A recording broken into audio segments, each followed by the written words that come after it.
हाय दोस्तों, राधे राधे दोस्तों। आप लोग के बीच में एक सोहर लाई हूँ और बहुत ही अच्छा सोहर है। आप लोग सुनिए ध्यान से और मेरे वीडियो को आप लोग सपोर्ट कीजिए। मेरे चैनल को आप लोग सपोर्ट ज़रूर कीजिए। लाइव सब्सक्राइब और ज़्यादा से ज़्यादा आप लोग शेयर कीजिए अपने दोस्तों में, चाची बहनी काकी जो भी कोई देख रही हैं। ये सोहर आप लोग को तो अच्छा लगेगा ही।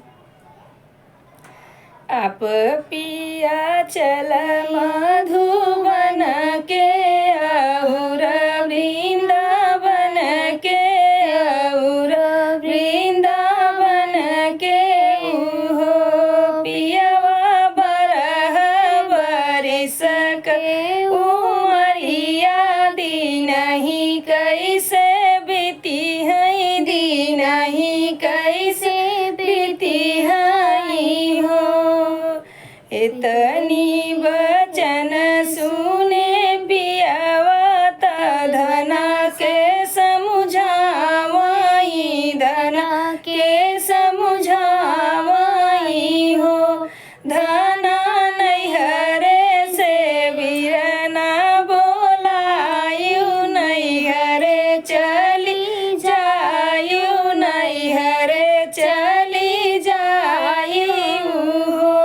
रानी सोयु मयरिया के गोद दीनहि बीती जरी है दीनहि बीती जई है हो। नैहरे से बिरना बोलऊ वही नैहरे चली जावई नैहरे चली जावई हो।